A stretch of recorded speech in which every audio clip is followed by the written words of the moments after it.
नमस्कार. आज आपण गणेश उत्सव स्पेशल ड्रायफ्रूट मोदक बनवणार आहे. सगळे मोदकाचे प्रकार आहेत. त्यामध्ये हे मोदक बनवायला फार सोपे आणि फार कमी वेळ लागतो. तर चला झटपट बनवूया. एका कढईमध्ये 1 ते 2 चमचा साजूक तूप टाकून घेतलेले आहे इथे मी, आणि अर्धा वाटी काजू आणि बदाम दोन्हीही जाडसर असे कुटून घेतलेले आहे. ते आपण पहिले फ्राय करून घेऊ. गॅसची फ्लेम ही लोच ठेवायची.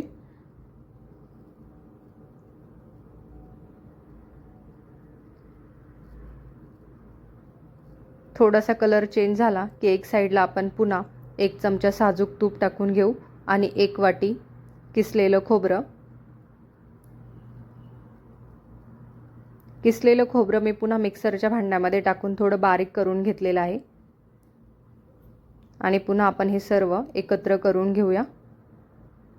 ड्रायफ्रूट्स आणि खोबरं छान असं कलर चेंज झालेला आहे. आता आपण यातच अर्धा वाटी काळे मनुके टाकलेत. तुम्ही हे मनुके 2 पार्टमध्ये डिवाइड करून टाकले तरी चालतील किंवा अख्खे टाका. छान असे परतलेले आहे. तर आपण हे बाजूला काढून घेऊया एका प्लेटमध्ये आणि त्याच कढईमध्ये पुन्हा 1 ते 1.5 चमचा तूप टाकायचं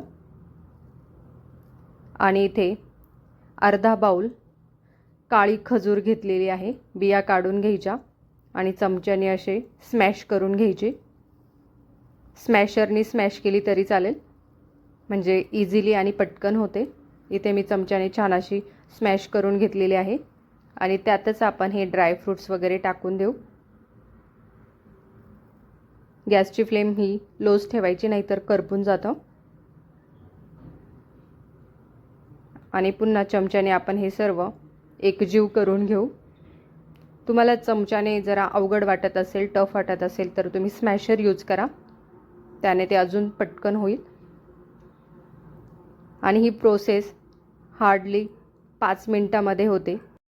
त्यामुळे मोदक बनवायला काहीच वेळ लागत नाही. अगदी झटपट मोदक बनून तयार होतात. इथे छान असे सर्व एकजीव झालेलं आहे. आपण आता एका प्लेटमध्ये हे सर्व काढून घेऊयात.